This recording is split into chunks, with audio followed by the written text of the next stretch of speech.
Hey, everybody. Welcome, welcome, welcome. So glad to have you here with us tonight. We have a very, very special guest, Nick Brana from the People's Party, the founder of the People's Party. We're going to bring him on. I'm just going to play our opening music and then bring him on. I say that the century on which we are entering can be and must be the century of the common man. A radical redistribution of economic power. I mean, we know that racism is just a byproduct of capitalism. Everything would be all right if everything was put back in the hands of the people. We need a government that will make sure Americans are taken care of and organize the economy to serve the people, not the profits of a wealthy few. We now have the techniques and the resources to get rid of poverty. We got to start getting out there with the people. Get out of the movement and get to the masses. We need a government of action.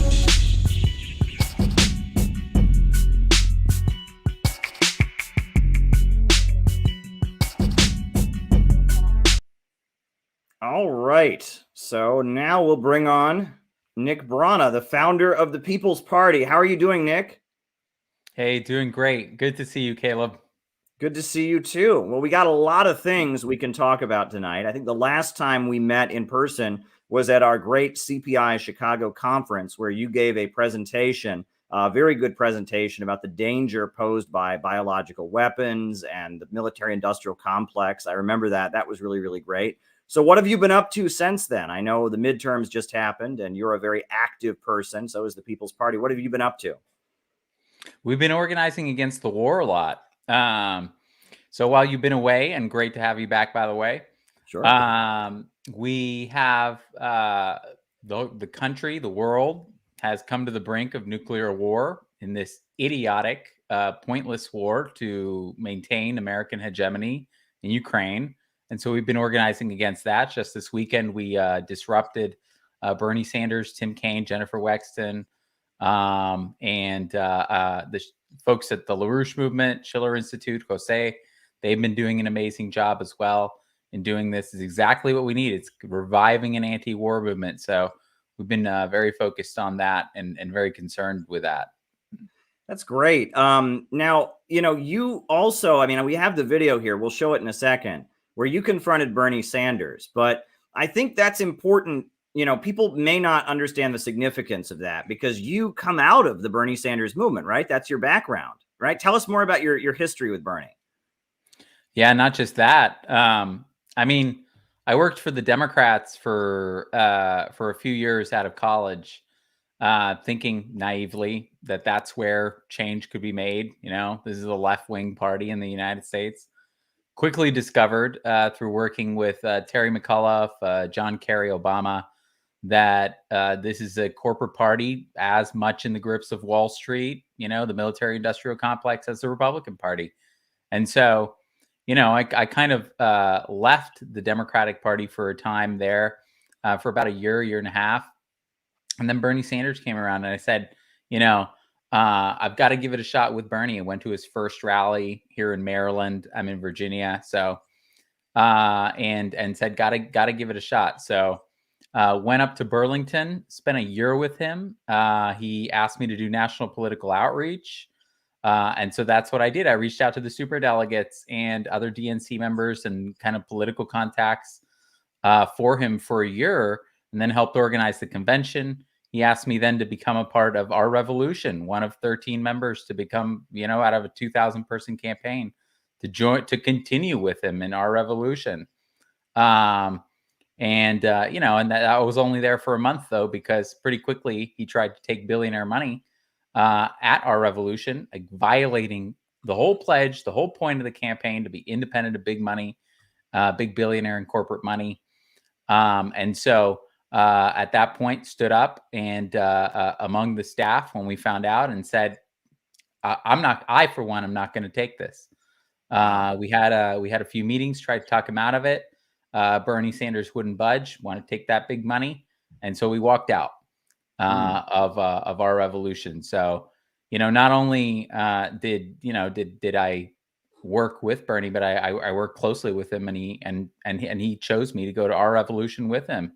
And so if you would have asked me, if I would have thought that 6 years later, that man was going to accuse me of being a paid Russian agent, the MSNBC corporate Democrat McCarthyite smear that was weaponized against him during both of his campaigns, 2016 and 2020, for the crime of apparently opposing the war, which he ran both of his campaigns on ending the endless war, I would not have believed you. So it was surreal.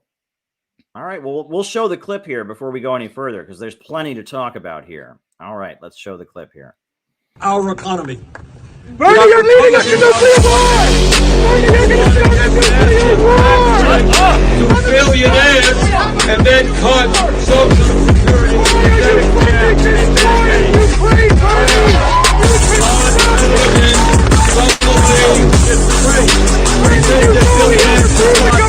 Bernie? Their fair share of taxes. This is pointless if we have a nuclear war! You will kill us all! From a minimum wage to a living wage. Funding this war! Stop funding this war! We trusted you! You were supposed to be a revolution! You're leading us to annihilation! We're taking on unlimited amounts of money. Bernie, the money. where is our money going? You're sending money to Nazis in Ukraine. We're not going to let people disrupt our meeting. So Why did you oppose the letter? everyone Sending money. is in this moment. You're starting a Standing nuclear war up with a billionaire plan, the billionaire plan. You were supposed to start a political revolution. Instead, you're sending money. You're starting a third world war, Bernie. Why are you voting to fund a nuclear war, Bernie? Why are you voting to fund a nuclear war, Bernie? You answer our question. Why? No one. Who is paying you? No one. Be honest. No one. The people are paying me, Bernie. Why does someone have to be paid by Russia or someone else to oppose the war, Bernie? Why does someone have to do that? Bernie, why are you paying for it? Why are you funding Nazis in Ukraine, Bernie? Why? All right. Quite a confrontation there. Right? Yeah. That was interesting. What do you make of his response to you there? That wasn't just you in the video. It was also Jonathan Blazer, right? And it was right. you and Jonathan Blazer. Was there anyone else, or just the two of you? No, it was the two of us. Okay, very good. Well, you got the message out. You spoke for an army. So there you go. But what do you make of his response there when saying you're paid? The implication is clear. It's the accusation that and that's why I called him out on it immediately. It's the accusation that every liberal corporate Democrat makes, that the mainstream media makes against anyone who questions them on the war. Biden makes it. Everybody, Kamala Harris, they all make it. You must be a paid Russian agent. Somehow you must be working for Russia. I never could have imagined, I knew that we were going to get the Russia smear eventually at the People's Party, and that I was personally, because they just, it's in the toolbox, it's just one of the things that they throw at anybody who opposes them. But I could never have imagined that it was going to come from Bernie Sanders, of all people, who I worked for, who I spent a year trying to elect president. So to me, it signals his complete capitulation, to the military industrial complex, to Wall Street, and to the Democratic Party leadership.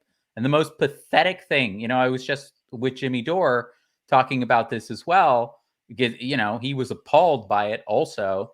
Bernie apparently has no depths. Every time you think he's disappointed you as much as humanly possible, he finds another way of doing so. And so, I mean, this to me represents the, just another nail in the coffin, more nails than you thought it could hold, in terms of his complete capitulation to the establishment of the Democratic Party. And what makes it the most pathetic is the fact that he is at the end of his career. So he doesn't even have the careerism argument to make. He also has been there for long enough. He used to actually support organizing an independent party. He used to oppose wars. And so, and he doesn't take corporate money. So he does their bidding despite being at the end of his career and not taking the money, he does it for free. So, it makes him the biggest sellout of all and the biggest disappointment of all. Wow. Well, if anyone in the chat, by the way, has a super chat question they want to ask Nick and I, or Nick, just Nick, or just me, please go ahead. We can slip them in here if you have a super chat question. But you seem to know so much. Well, I guess about and this kind of fits in with the super chat we just got here about Dr. Parenti was right about Bernie. He started out in like the 70s and 80s, when he was very much the anti-war candidate, right? I mean, he was going to Nicaragua, he was going to Cuba, he was going to the Soviet Union, and he was very much identified with the 60s peace movement. Michael Parenti, the Marxist writer and intellectual, really liked him and campaigned for him. And he seems to have completely flipped. And what's interesting is it seems like the Democratic Party is now more pro-war than the Republicans are. Right? Tulsi Gabbard quit the Democratic Party. Marjorie Taylor Greene says not one more penny for Ukraine. And it seems like, we saw the Squad, they just attempted to make like a mild statement, like, why don't you negotiate with Russia? And then they had to like back down and retract it because that's how pro-war the Democratic Party is. So I guess talk maybe about what's going on here. Why has the political landscape changed so significantly from when Bernie started to when Bernie's career ended? Well, for Bernie himself, he's definitely had a trajectory. Like you said, he participated in founding an anti-imperialist third party. He was attacked during the 2016 campaign for honeymooning in Russia, in the Soviet Union.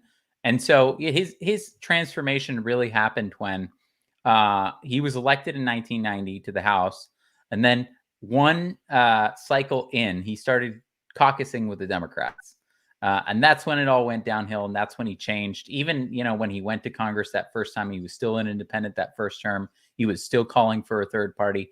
Now, he's just completely, it was all downhill from there. He considers a number of the corporate Democrats and Republicans, Chuck Schumer especially, to be his close personal friend.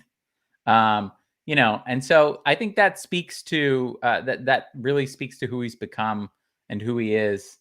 And as far as the rest of the Squad, it is absolutely pathetic. You're right. I'm glad you bring up the letter. I brought it up with him as well.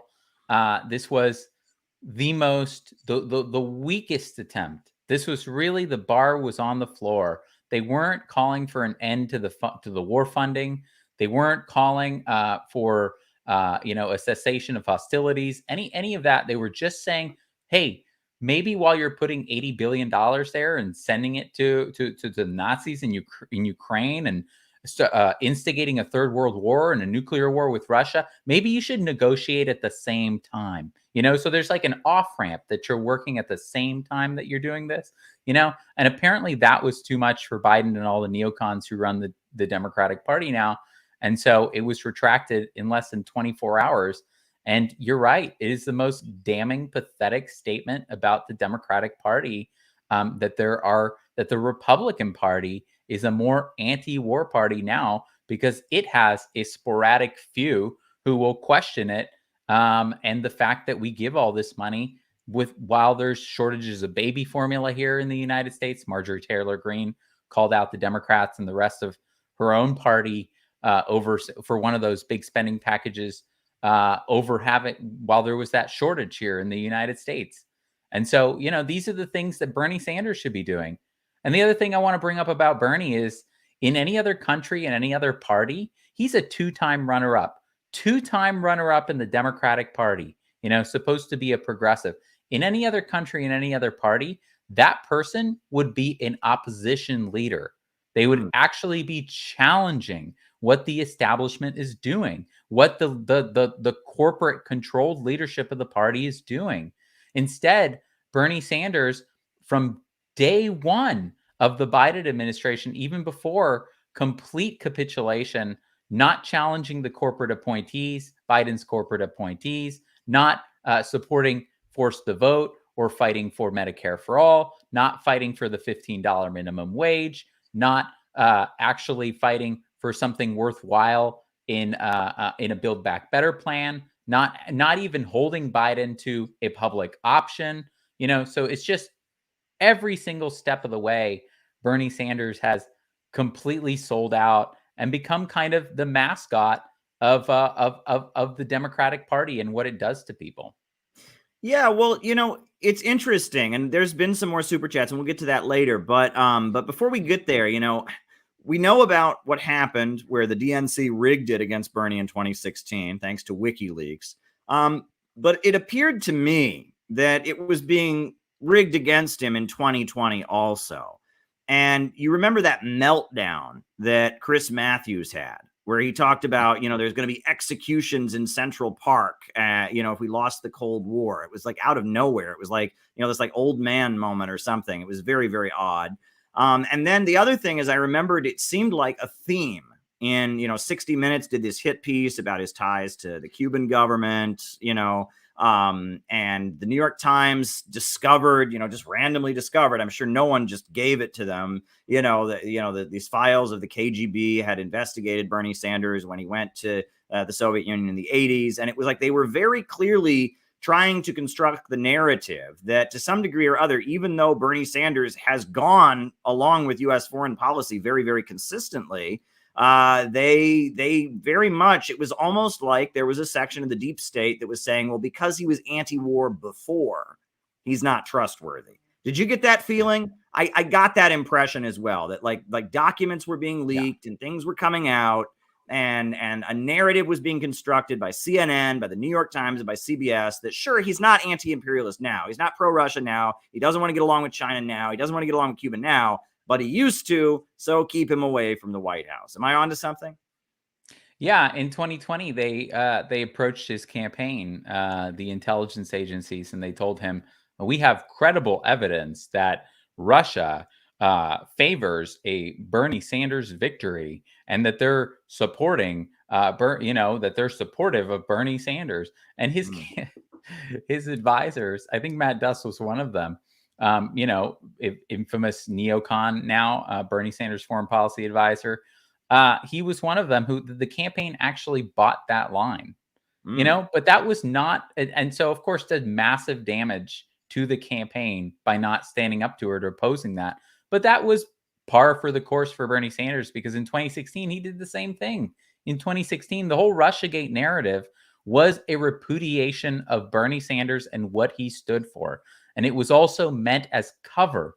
It was meant to disguise the fact that the DNC had just participated in rigging an American election, because the primary is part of an election against Bernie Sanders, as by deflecting on that by accusing Russia of having rigged the election with Trump. And so the narrative from the very start that Russia rigged the election was false, and it was a weaponization of that to suppress and oppose Bernie Sanders and everything he stood for. And yet Bernie Sanders, to this day, Bernie Sanders has not admitted that either of the primaries were rigged against him or that the Russiagate narrative was bullshit. Donna Brazile admitted that the primary was rigged. Former DNC chair Tom Perez, DNC chair, also admitted. Elizabeth Warren. So all of these establishment Democrat hacks can admit that the primary was rigged, but Bernie Sanders, of all people, cannot. And what is he doing when he buys into that narrative? He's essentially crippling not just himself, but anyone who is going to challenge the establishment in the Democratic Party from the left, because he is basically buying into that narrative. He's not doing anything to actually reform the primary process, anything to say, hey, maybe we should create a set of rules coming out of 2016 or 2020 that, if we want to reform the Democratic Party, as idiotic as I think a project that is, if you want to buy into that theory of change, then maybe you should be working to prevent those primaries from being rigged against you and candidates in the future. But he's not even doing that. He can't even acknowledge that it's being rigged. That's how pathetic Bernie Sanders is. I was at the Democratic National Convention in 2016. I was there covering it in Philadelphia for RT. And I noticed that something was happening there, and it was something good. Bernie was trying to stop it, but something good was happening because, I'm young, I'm only 34, but in my whole life, there's always been like a far left Democrat candidate. There's Dennis Kucinich or Al Sharpton or, some far left Democrat who runs, who doesn't win, and then right before the convention surrenders and gives a speech, and then they all go to the convention and they support the mainstream of the party. And it's the Democratic Party doing it on purpose. They're trying to send a message that if you are actually for healthcare and Medicare for all, if you're actually anti-war, you can still be in the party. There's a place for you. Look, we have Dennis Kucinich or whatever. But what happened in 2016 was that candidate, who was the far left candidate, Bernie, actually had a very, very good chance of winning, number one, and would have won probably in a national election by far against Trump. And on top of that, even though Bernie did what he was supposed to do, right, according to the Democratic Party, the way the establishment works is, he had his presser with I remember he had his presser with Hillary Clinton, and she was up there and she's like, wow, I met Jane Sanders, and wow, I met, Levi Sanders. I'm sitting there like, next she's going to say she met his dog, Scruffy Sanders. I mean, it was just like the stupidest thing I'd ever seen, and he did his little shtick with Hillary where, it was supposed to be an endorsement. But his supporters at that convention, I know you were probably there, Nick, you were one of them, right? Yeah. They weren't having it. And they were disrupting and they were protesting. And that this convention was full of Bernie delegates that even though Bernie was telling them to just go along with it, they weren't going to have it. This wasn't Dennis Kucinich, just taking it for the team. There was this energy from below. And it really shook up the Democratic Party. And that was something significant. And it makes you wonder, is that why the Democratic Party is now so like dissent proofed? Because it's like they were coming apart as a party. I mean, that the people, the rank and file Democrats think what Bernie thinks, which is they want Medicare for all. They're not excited about war. They want labor unions to have more power. They want college to be free. These are pretty basic social democratic, liberal things that most rank and file Democrats believe. But the Democratic Party leadership is just not going to do it. You are not allowed to do it. It is rigged against those folks. And what I saw in 2016 was historic. That was a big deal. That convention should go down in history. It was a big moment. Tell me what you think. That convention could have been another convention of 68. It could have been, if what it was is that it was a revolution without a leader. Because Bernie Sanders, you're right. I was there. I was there throughout the whole convention. I was the DNC put the Bernie staff and the Hillary staff in the same room, and it was supposed to be part of the coming together of the two campaigns and everything. Wow. I had an all access pass to the floor, and basically all over the place. I mean, now I wish I would have found one of these organizers who, was doing the amazing pushback. I mean, there was just a complete rejection of what Bernie was telling the delegates to do. That could have been a big moment in history. I mean, first of all, I tried to get him to do this too. I tried to get him to run independent. Jill Stein had extended an invitation. I said, take the top of the Green Party ticket. She offered it to you. Run, do you really want to, really want to lead a political revolution? Do that.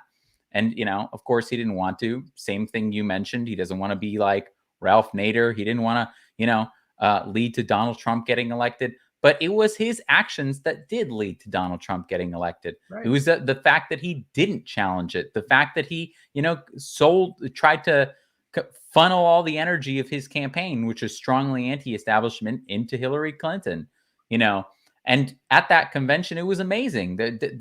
I remember at the beginning of the convention, before the first night, there was a gathering of all the delegates and Bernie Sanders. And he basically got up and told them, Jesus. And he got up and he told them, we're not going to fight.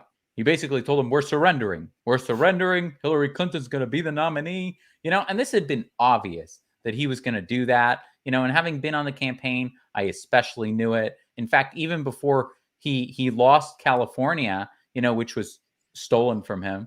But even before that, he had already kind of negotiated between the two campaign managers, Robbie Mook and Jeff Weaver, a non-aggression pact between the two campaigns, so he'd already sold out at the convention. So when he told his I remember being in that room when he told his delegates, there was a roar, a revolt. People were not taking it, even from this guy, the person who they idolized. And the delegates, just to emphasize who they were the people in every state and every congressional district who had worked the hardest for him. These are people who had basically put their lives on hold, for a year, like I did, in order to work for him and fight for him. They revered him. And yet these people were revolting, and they were making plans all over the place. And it was disorganized because there was no leadership. There was no communication from the campaign. Everything the campaign did was to throw water on them and stamp down on them. But there were walkouts. They invaded the press tent at one point.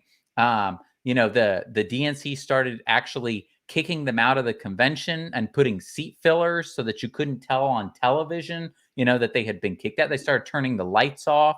There were banner drops. There were all kinds of things that were happening at that convention, in an effort to really fight back, not just against the Democratic Party.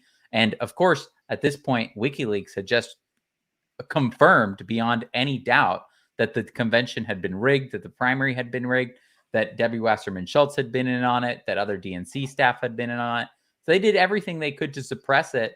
Bernie Sanders himself and his campaign manager, Jeff Weaver, I was there in the room too, while Weaver was sending messages that were to all the delegates, text messages that were written by Robbie Mook and the Clinton campaign, telling them to stand down. Mook would say, they're getting a little too rambunctious again, and then Bernie and Weaver would dutifully send out a message signed by Bernie Sanders as if it was coming from him, to all the delegates. So it was just, that should have been an inflection. A major independent party should have come out of that, whether he ran, as a part of the Green Party, or whether after that, as we sought to bring him on board with Draft Bernie, whether he accepted that invitation and formed an independent party. There was a chance to actually make good on the political revolution that he claims to believe in, and he didn't take it. Instead, he sold out entirely to the Democrats. Wow. Well, there's more super chats coming in, and we'll get to those. But before we get fully to the present, because that's what I'm going to ask you about, is what's going on with the People's Party now and other things. And that's what our super chats tend to be about. But before we get there, there was another decisive moment. We talked about 2016. We talked about 2020. But another decisive moment in the lead up to where we are today, I think, was Force the Vote and Jimmy Dore's Force the Vote. And, I always tell people, I'm a huge Jimmy Dore fan. I love to watch Jimmy Dore. And all of a sudden I was on Twitter one day and I saw that Jimmy Dore was trending. And I thought, oh, that's weird. It must just be like trending for me because I watch his videos and stuff. And no, he was trending for all of Twitter. And so I clicked on Jimmy Dore. And it was like they were cursing him out. And I thought, wow, they must have discovered that Jimmy Dore was responsible for 9/11. Maybe they discovered that Jimmy Dore had murdered like 12 people and cut them up in his basement or something. It was like all of the progressive Twitter was just, oh, my God, Jimmy Dore is a bad person. Jimmy Dore is Satan. Jimmy Dore is evil. And I looked at it. All it was Force the Vote. He was just saying, hey, AOC, why don't you actually fight for healthcare? And the pseudo-progressive establishment, the synthetic left, were losing their minds because this was a moment where they couldn't fake it anymore. This was a put up or shut up moment, it seemed to me. What did you think of Force the Vote? And what does that tell us? Well, we were the only major national organization to partner with Jimmy on Force the Vote. Right after he thought about it, he called me and said, what do you think of this? I said, this is fantastic. Of course, somebody needs to hold their feet to the fire. They're not accustomed to that. But it was a great idea. And again, the bar was at the floor. It's just allow a vote in the House for Medicare for all in the middle of a pandemic. Bernie Sanders, AOC, squad, you guys ran on this, right? Well, this is your perfect opportunity because Nancy Pelosi needs your votes in order to become speaker. So why don't you do this? Galvanize the base, actually stand up for what you believe in. So yeah, it was a critical moment. We brought on board a whole bunch of other people. Of course, Twitter was basically in revolt over it. Dr. Cornel West, Medea Benjamin, Susan Sarandon. So many people jumped on as a part of this with us. And of course, in the end, they did nothing. And that really signaled, it set the tone for what has been the last 2 years. The last 2 years of, the mantra when Bernie was running and before the election, the general election in 2020 was support Biden and then we'll push him left. Of course, Bernie got zero concessions, for endorsing him, completely disbanded the movement in the middle of COVID when he could have, devoted it to the biggest organizing infrastructure, just like Obama disbanded OFA, he disbanded the movement right there. Okay, we're in this revolutionary moment. COVID has just hit. They gave a multi-trillion-dollar bailout to Wall Street.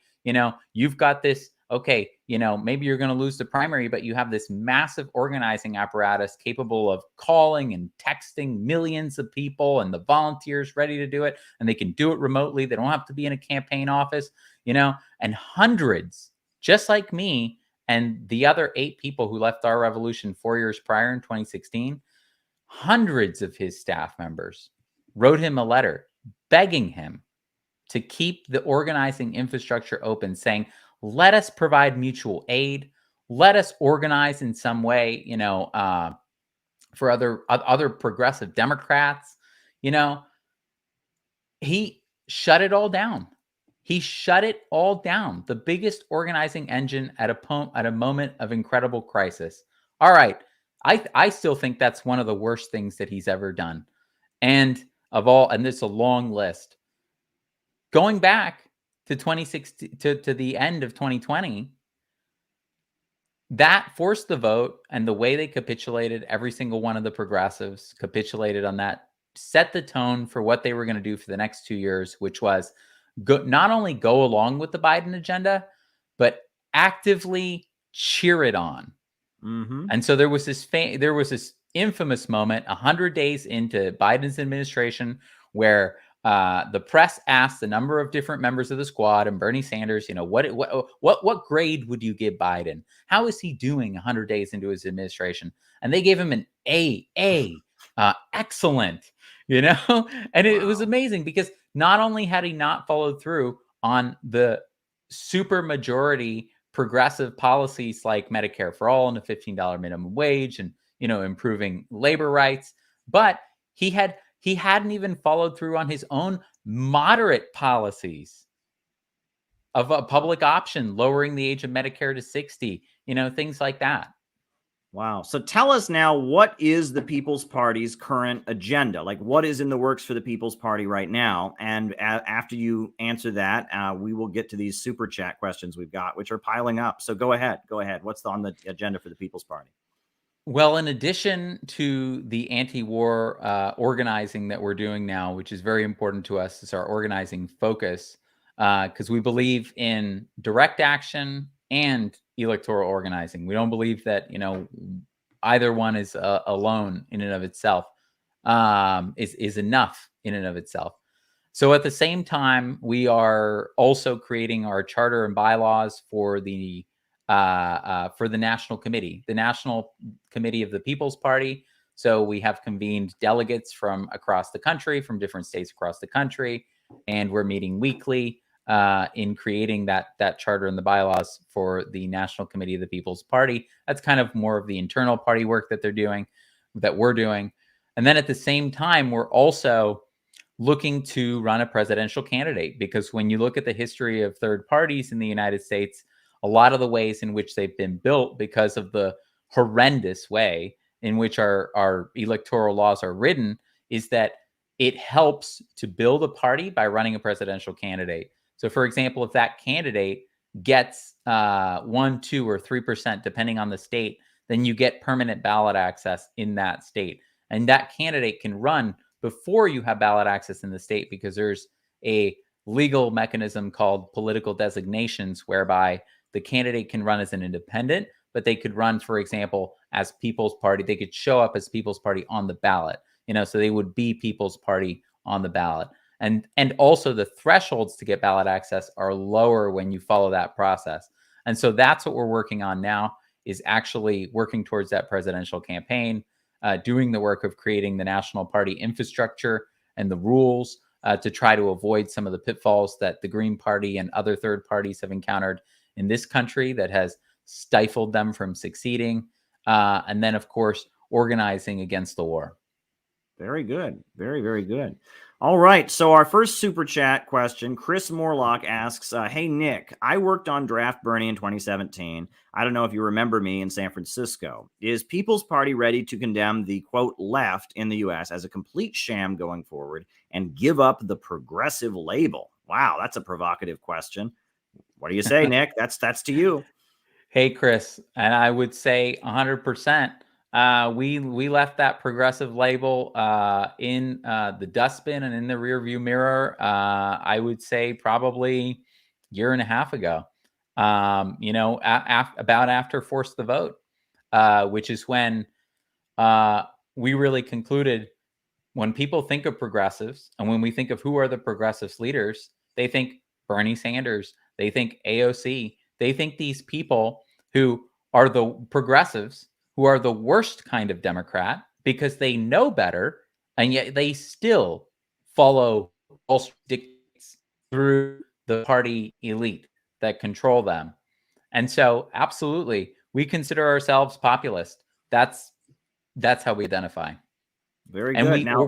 We believe in working and organizing with people across the political spectrum on particular issues when we agree with them. Very good. All right. Now, this next question, I think it's directed to both of us, but I'll let Nick answer it first. It's from Tim Oshenko, and he says, do you see any merit in the strategy of entering the Communist Party USA in an effort to replace Joe Sims and the current leadership? So why don't you go ahead, Nick, and then I'll tell you what I think about it as well. Well, we're building a party separate from CPUSA, and so we don't think that that's necessarily worthwhile. If others want to do that, more power to you. Yeah.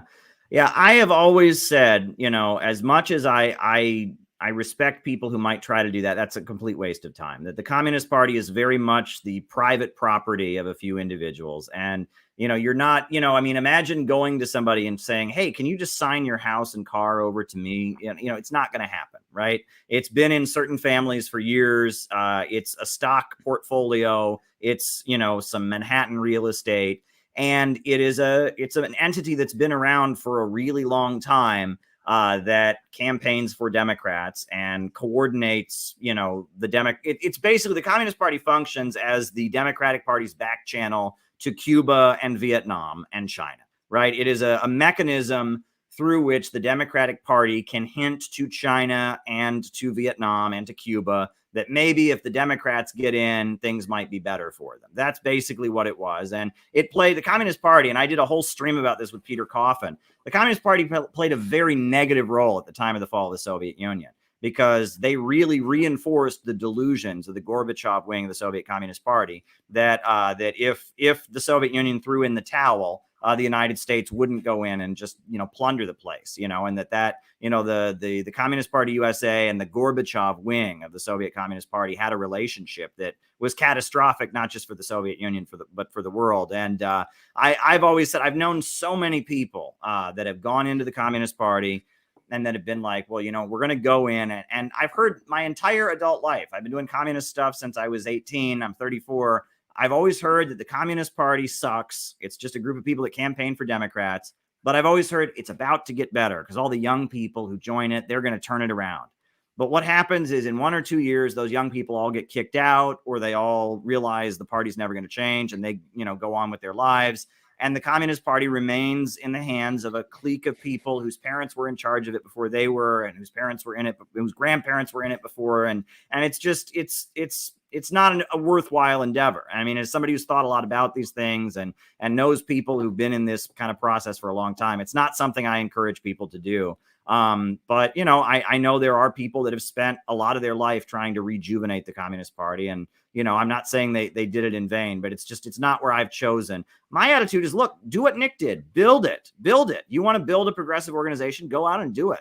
Don't wait to win a chess game with some old decaying organization. Nick wanted there to be a third party, so he went out and started one, right? And he built one, right? And that's what we need people to do. That's why I've been building the Center for Political Innovation. I see a need for socialist and Marxist education, so I didn't wait to play a chess game with some other group. I just went out and did it. And that in a lot of cases, it can almost be like Moby Dick, right? Where he's chasing that white whale. If only I could get that white whale. And it's a big distraction. But we got another super chat question that has come in. So, a couple more. All right. So I'll go to the next one. I'll roll up here to the next super chat we got. This was for Nick. I think it was more of a comment than a question, but you'll probably want to respond to it. Just scrolling up here. John McCarthy. He says, thank you, Nick, for shouting out the Larouche organizers for their important role in unleashing a new anti-war movement. What do you have to say about that? Yeah, I'll just do it again. I'll say, I didn't know very much about Larouche before attending the conference in New York, where, I saw you as well just a few weeks ago. And since then, I've been very impressed. I've been very impressed by everybody, Jose, Anastasia, Stuart, everybody who's been standing up, and reflecting the urgency. I think that, there's a number of other people and groups in the anti-war movement who I have a lot of respect for. I even consider friends. But I really haven't seen anybody reflecting the urgency of the moment that except for those LaRouche organizers. And of course, those of us at the People's Party who've been saying, no, we can't wait. The phone calls, the emails, the polite, permitted, events like that shit doesn't work. That is essentially just it's as effective as shouting in a free speech zone. Yeah.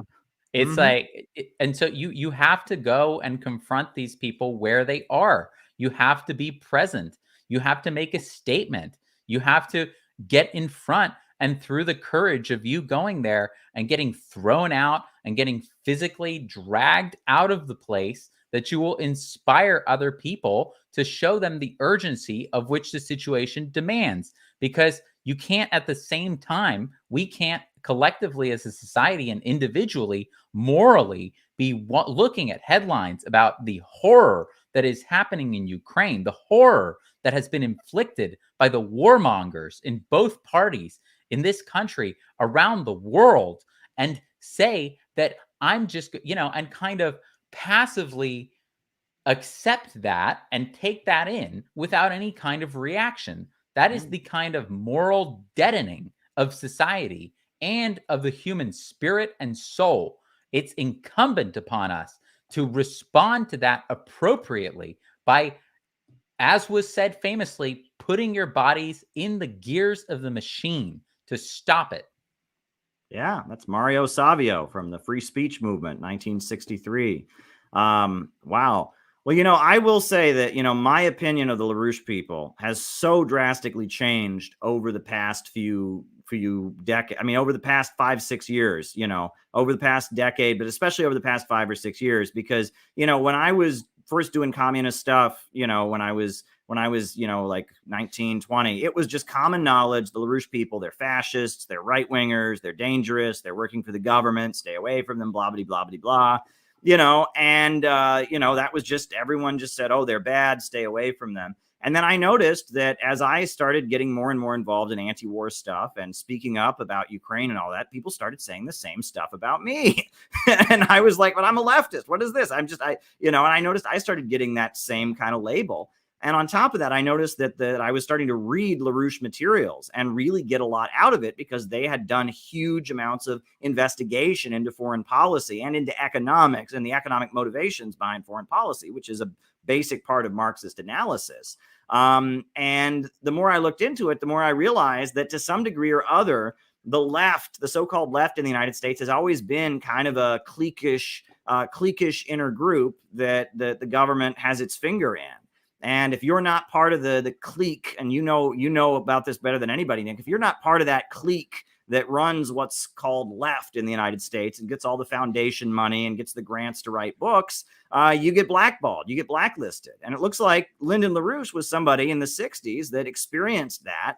But he was a very, very smart man, a very good writer, a very good intellectual. And when they tried to cancel him the way you would cancel somebody, in the age, before social media, he said, no, I'm not going to be canceled. And he got his followers to fight back. And they've never forgiven him for that. And he ended up going to prison. I used to work for Ramsey Clark, the former U.S. Attorney General, and he represented Lyndon LaRouche when they put Lyndon LaRouche in prison.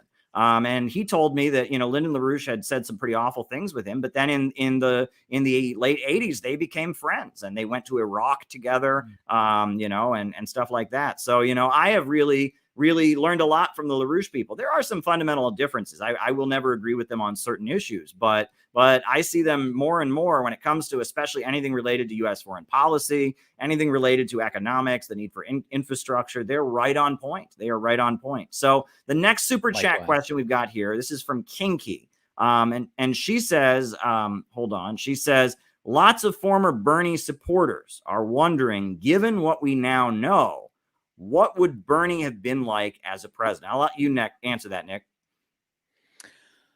I'm really glad you asked that, because that is probably the saddest realization of all, is that if Bernie Sanders had won, he would have been no different.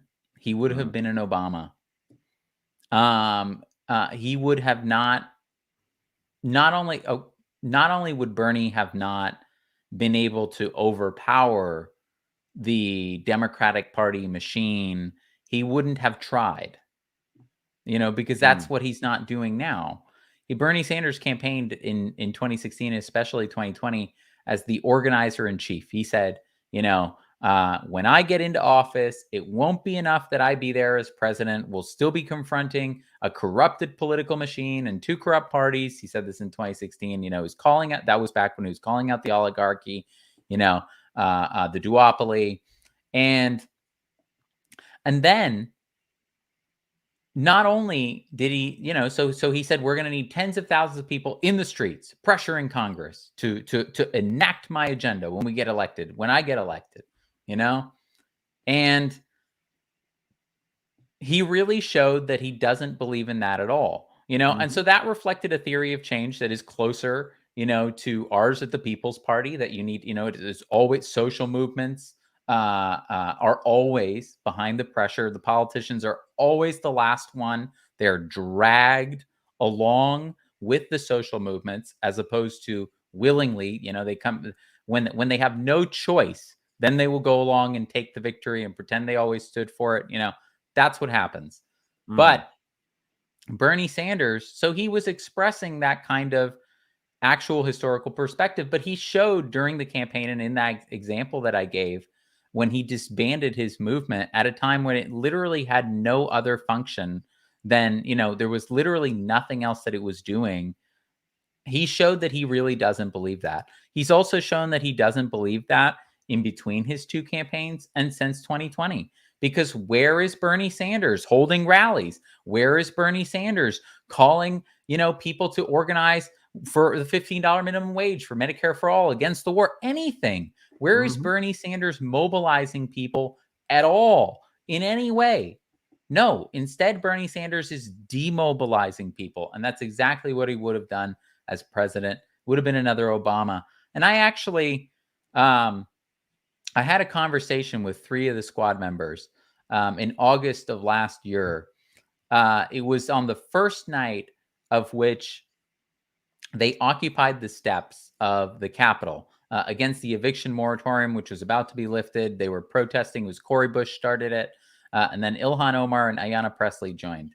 And so there were maybe 35 of us. I went there that first night. They were camping out. The 3 of them were there, and I started a conversation with them, and they recognized me, and they started this argument with me for probably a good 45 minutes, a really, really vicious and passionate argument. I wish I would have recorded it, but my phone was dead at the time.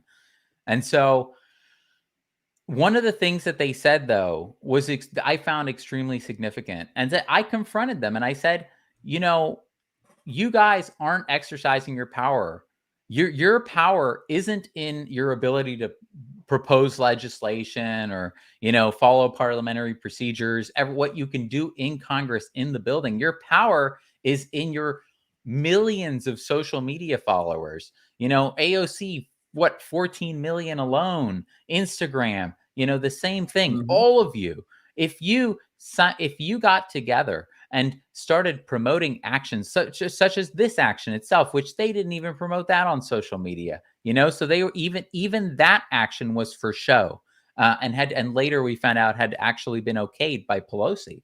And so not only that would be their real power, just like Bernie Sanders, if they were using their ability to rally people and their massive reach. Imagine they're all saying, meet here, tomorrow, a week from now, and we're going to protest this, horrific injustice.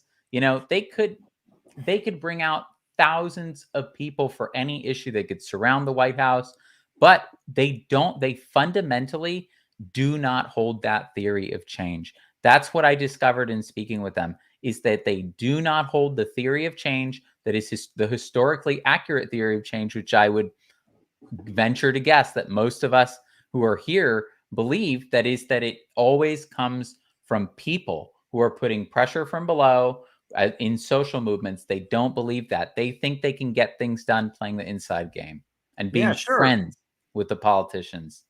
No, I mean, that reminds me of when Roosevelt embraced the sit-down strike wave in 1937, right? And then the communists would go and organize factories. They'd walk up to people and say, join the union. President Roosevelt said you should, right? And that had an impact, right? When someone uses their platform as an elected official to call people into the streets, to get people involved, that's really powerful. And that may have been why JFK was shot down, because even though he was not doing it fully, he was to some degree or other embracing Dr. Martin Luther King Jr. and the civil rights movement, and kind of giving a nudge of approval to Dr. Martin Luther King Jr. and civil rights. And that was very dangerous to the power structure.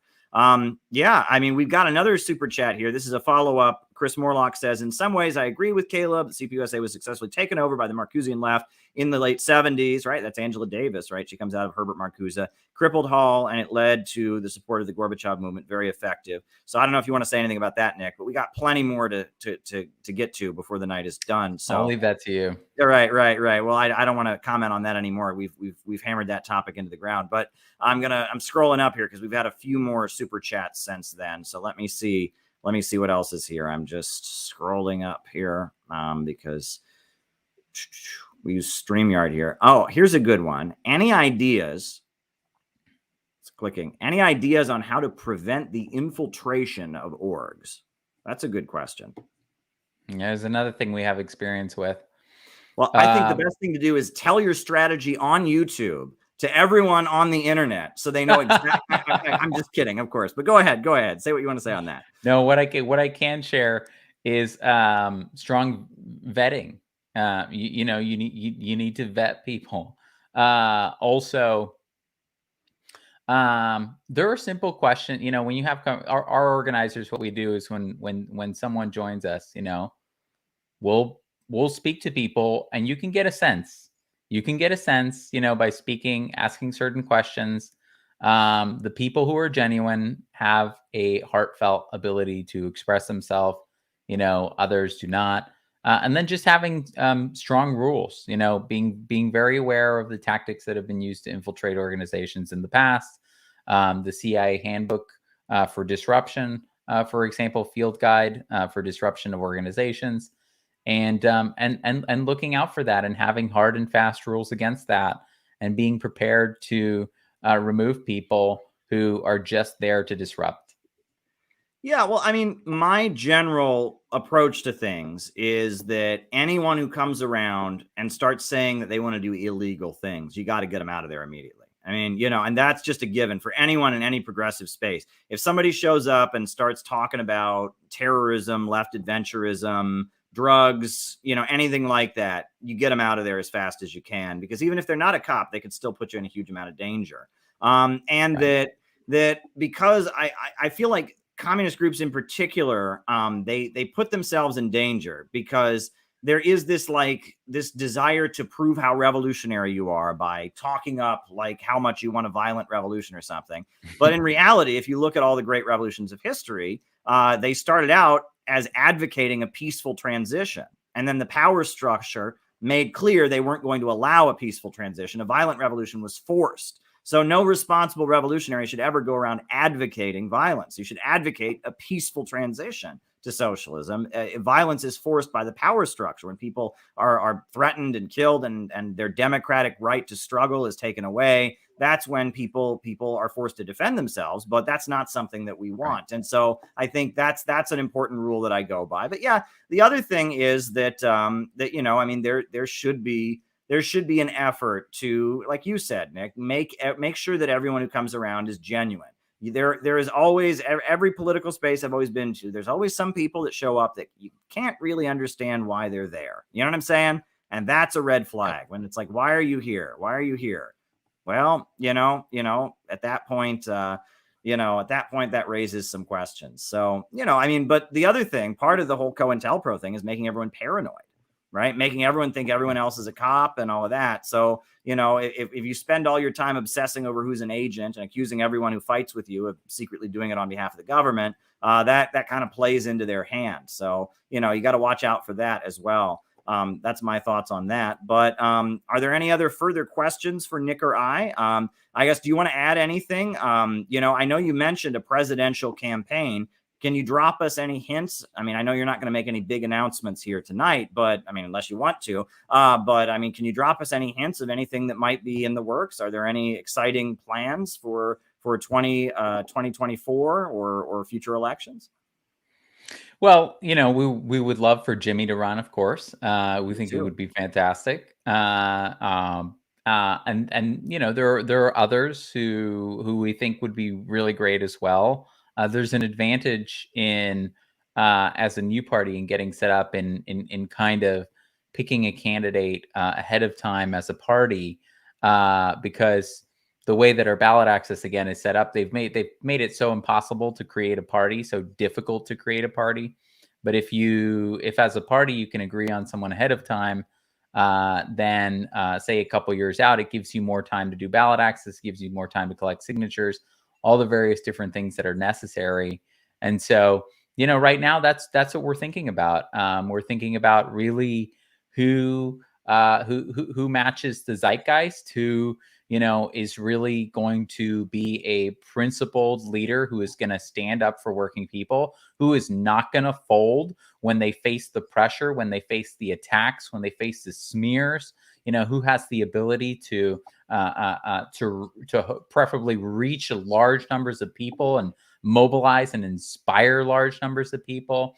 And the other thing that I'll say is that in running a presidential campaign and a candidate, there are multiple ways of winning.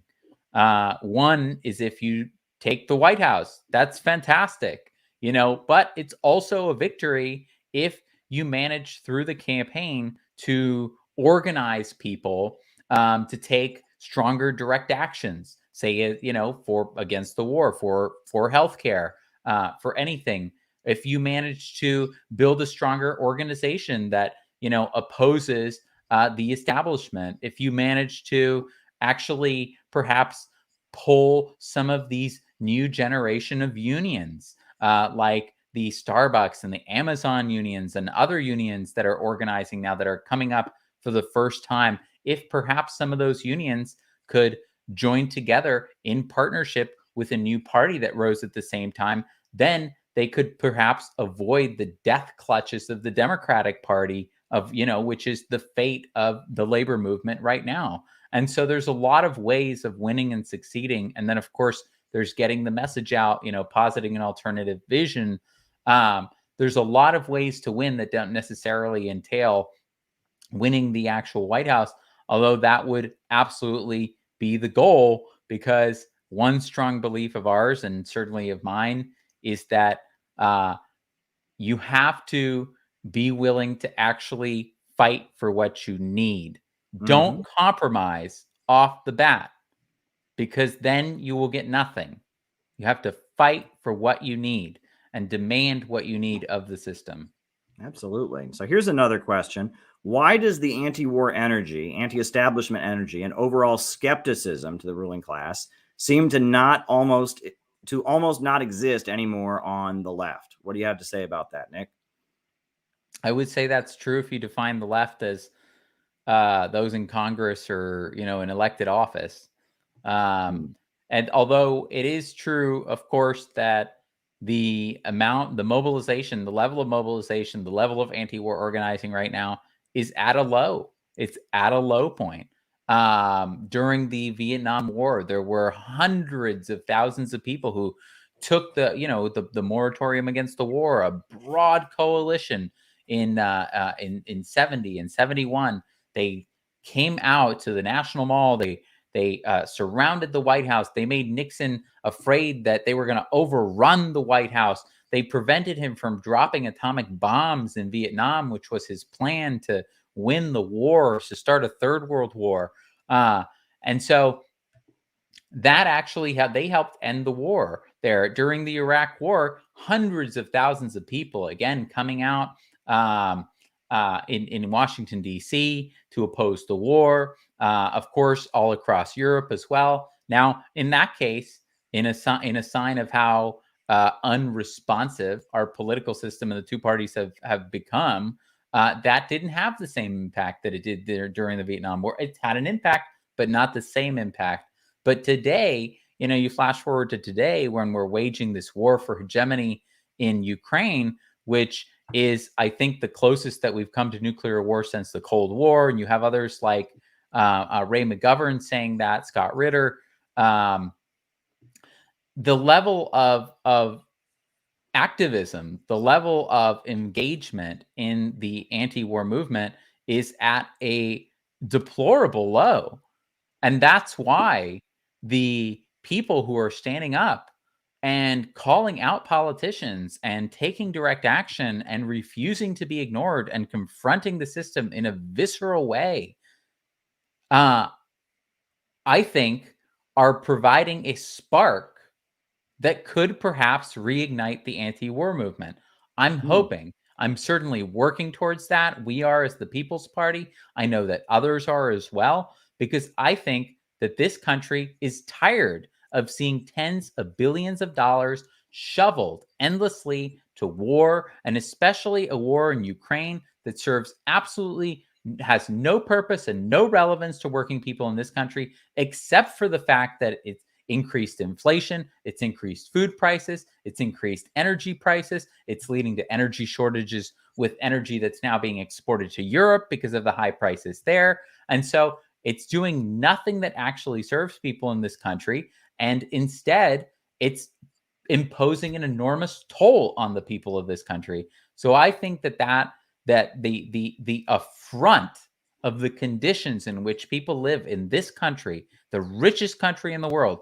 When I was with Jimmy just earlier, one of the stories we covered was about how people are selling their blood, they're selling organs in this country, in order to survive. 2-3 jobs, of course, can't afford a place to live on a minimum wage income anywhere in the country. And so in the face of those deplorable conditions, when people see another $1 billion shipment, another $1 billion shipment, each one is a stab in the back of the working class of this country. And so I think that people are actually beginning to revolt to that, to the extent that even people in the Republican Party, like Marjorie Taylor Greene, are seizing upon that anger, that legitimate anger, even to the point where you have Kevin McCarthy. I don't believe him when he says this, but the fact that he says it is a statement in and of itself, saying no more blank checks to Ukraine, if the Republicans take the House, and it appears that they have. And so the Democrats going to try to force through another $50 billion, it was reported, before the end of the year. They're going to try to force through another $50 billion to Ukraine, that might happen. So I think people are really beginning to draw the connection between the war and their own domestic conditions here in this country, and the absolute insult that it is that the conditions that people live in here, that with those conditions, that billions of dollars are being sent on a conveyor belt, on automatic and on high speed to Ukraine, in a war, in a country that the vast majority of Americans probably couldn't place on a map. They don't care they don't care about it, and so had no relevance to them. And of course, it's accelerating the collapse of the dollar, which is going to be the most catastrophic economic crisis to hit this country in generations. And so I think people are at a point where they're ready to, en masse, we are ready for a rebirth of the anti-war movement. Yeah. Now, John McCarthy says Garland Nixon would be a great candidate. Well, I disagree, because if he becomes a candidate, then he won't have his radio show anymore. And I like listening to his radio show. His radio show is really, really awesome. He has a great show on Sputnik with Dr. Wilmer Leon. But no, he would be a great candidate. But I'm just being facetious there. What do you think of Garland Nixon? You met him in our Chicago conference, remember? Remember, Nick? Garland's fantastic. I've known Garland for a few years. He's had me on his program before. We saw each other again at Assange Action here about a month ago, and so I think he's fantastic as well. I think he's a strong voice. He's a populist. He's an incredible critic of the war, and so I think that I think Garland is fantastic. All right. So we got another question here. I'm worried about the significant number of young people suddenly dying recently. What do you make of this? This is Tanu Tahitian fire. He says that. What do you think of that, Nick? I've heard of that. And the most incredible thing, this isn't just an American phenomenon. It's also happening in Europe. It's happening, kind of premature or early deaths, unexpected deaths. And yes, young people being the most striking example.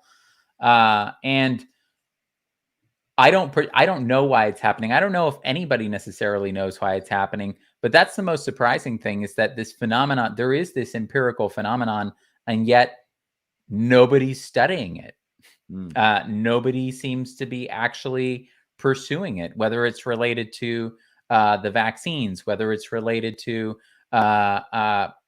any kind of, any of the horrific chemicals that we ingest, or the toxins in our environment, whether it's related to any of that, whether it's a combination of the stress of the lives, that people live, or, things exacerbated by constant nuclear tension, who knows, but it's, it needs to be studied. And the fact that it isn't is absurd. Yeah. Well, I'll tell you one thing that I think is definitely a factor, which is, I think that there is a conscious effort on a big part of the elite to drive down the population, and they openly say so. And on top of that, I'm somebody who works in the press, so I know how things work in the press, right? And I guess trigger warning if you're triggered by any talk of suicide. But one of the first rules in newspapers, TV reporting is you cannot cover suicides, because it is statistically proven that if you do news stories about someone committing suicide, more people will hear about it and commit suicide. And that's why people don't know the suicide rate is actually higher than the homicide rate. People kill themselves more than they kill other people. But you would never know that. People don't believe that statistic because you can't report on it. And so you don't report on suicide. So as somebody who realizes that this is the ethical rule, you cannot just have a news story about a suicide. How the hell does Netflix get away with 16 reasons, 13 reasons why? That is a mini series, this series that is all about suicide. And it's almost the fantasy of a suicidal person, right? She makes a tape and everyone feels bad about it and all of that. How do they get away with that? That is beyond unethical, but they're doing it. And as a result of it, the interest in suicide, just Google searches and all kinds of things drastically went up, and it had a real impact. You know, that's utterly horrifying, right? And then if you combine that with statements by our elites and our leaders about the need to drive the population down, it seems like there's something very, very sinister going on. And I would also throw into it that one thing that human beings need in order to survive, right? It's not a physical need, right? I mean, I think the Bible talks about man cannot live by bread alone. You need something to live for. You need a cause. You need something to stand up for. And just like Netflix has this horrendous, you know, suicide series, they also are all about ideological deconstruction. Everything's a scam. Everything is fake. Everything is phony. There is no truth. If you want to go out and sacrifice and you want to do what Nick has done and go out and build a political party or whatever, well, then you're a sucker. You're wasting your time because life is pointless and there is no real truth. And that's what they're putting out there. Wasn't any surprise people are dying in mass. If you're telling people there's nothing to live for and you're blasting that with a huge billion-dollar platform, you're blasting to millions of people all over the world, not just on Netflix, but on Facebook and social media and in the universities everywhere, that there's nothing to live for, of course you're going to see a rise in suicide. And of course, also, you know, part of other forms of health, you know, is your will to live, right? If you don't have a will to live, your body's not going to fight disease as effectively, right? You know, there is a mind over matter component to this. So if you're just spewing pessimism out into the universe, it's going to have catastrophic results. And that's what they're doing. My feeling is that the ultra rich and the billionaire monopolies that run this world, they want to keep the world poor so that they can stay rich. They want to hold back human progress so they can stay at the top of the pyramid, because they know if the human race keeps advancing, they're going to overturn the power structures that exist, and that Russia and China are going to rise, and that working people are going to become more empowered. And so they want to end human history. It's like a game of King of the Mountain. And they want to say, well, we're at the top, so game over, you know, and humanity, the human will to survive keeps going. That's my interpretation. Do you have any more thoughts on that, Nick? Yeah, absolutely. I think everything you said is right. And I also think that a part of this trend is an incredible trend in Hollywood, on Netflix, on these streaming services, towards apocalyptic content. There's a lot of that. It's clear that's very much in the zeitgeist. It's something that's very much being pushed, you know, and this is kind of where, you know, it's, you know, I'm drawn to it too, but you know, hate to admit it, but it feels very deliberate. You know, how much popular culture can you name, especially television shows, movies, that have a positive vision of the future? You know, this is why I personally love Star Trek, you know, and it's so unique and singular among popular culture and television and media, because there's so few actual visions of humanity advancing in a positive way. And there's so many different forms of destruction and devastation. And, you know, it gets to what I talked about in CPI, because, you know, it's kind of like, it's the saying that it's easier to imagine the end of the world than it is to imagine the end of capitalism, right? And so, and there's a dozen ways that the world could end, you know, whether it's a nuclear apocalypse, a nuclear winter, or whether it is a bioengineered virus, like the deadlier forms of COVID that they engineered at the very same Wuhan Institute lab. There was one with a 35% death rate. You release a virus with a 35% death rate into the population, 99% of people are going to die, you know, because all infrastructure is going to collapse, you know, supply chains, just-in-time delivery, everything's going to end. You're going to have other plagues that get mixed in. There's going to be no food production, and so it's, you know, another way that everything falls. Of course, you've got artificial intelligence, you've got nanotechnology, you've got the ability to redirect asteroids, you've got